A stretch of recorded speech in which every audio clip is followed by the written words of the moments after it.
इस वक्त पूरे खित्ते में पाकिस्तान सबसे ज़्यादा ऐसा मुल्क है जहां की आवाम को मार पड़ी है, और मारा किसी बाहर से नहीं, हुकूमत ने मारा है।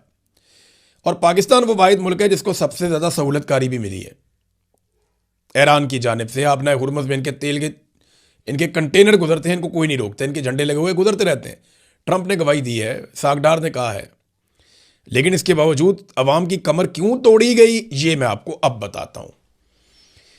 हुआ यह है कि पाकिस्तान के अंदर तक कारोबारी जिंदगी चल ही नहीं रहा। पाकिस्तान की मईशत का पहिया जाम हो चुका है।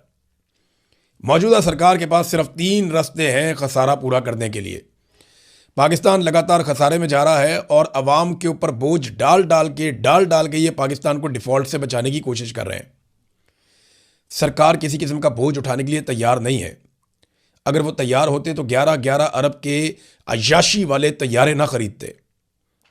फिर कभी हनीमूनों की खबरें आती हैं, कभी वैलेंटाइन की खबरें आती हैं, अजीबो गरीब किस्म की इनकी हरकतें हैं बेशर्मों की। और अब इतने महंगे तैयारे खरीदने के बाद ये कौम से उम्मीद करते हैं कि कौम कफायत शारी करेगी।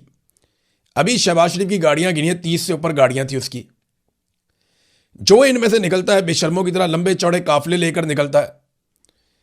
खुद इनके अलल्ले और तलल्ले नहीं खत्म हो रहे। स्टूडेंट्स के लिए स्कूल और कॉलेज बंद कर दिए और अपने वीआईपी जा जाके वहां पे स्टेडियम में अकेले बैठ के मैचेस देख रहे हैं।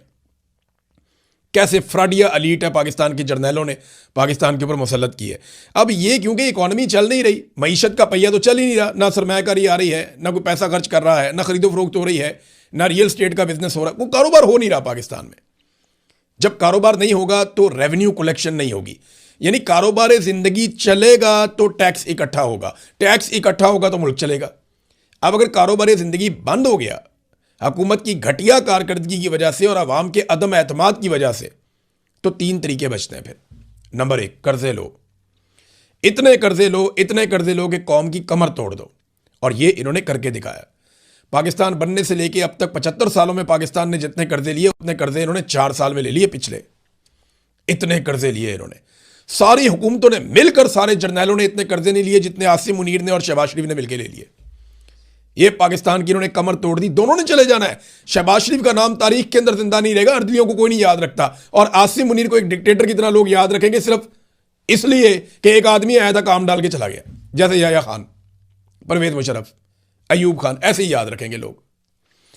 तो अब नादरीन हुआ यह है कि जो खसारा हो रहा है पाकिस्तान को, उसका पूरा करने के लिए 3 चीजें। नंबर एक कि ये सबसे पहले कर्जा लेते हैं, और मैंने आपको बताया जैसे ये ले रहे हैं। नंबर 2, ये तनख्वाहदार तबके के ऊपर एकदम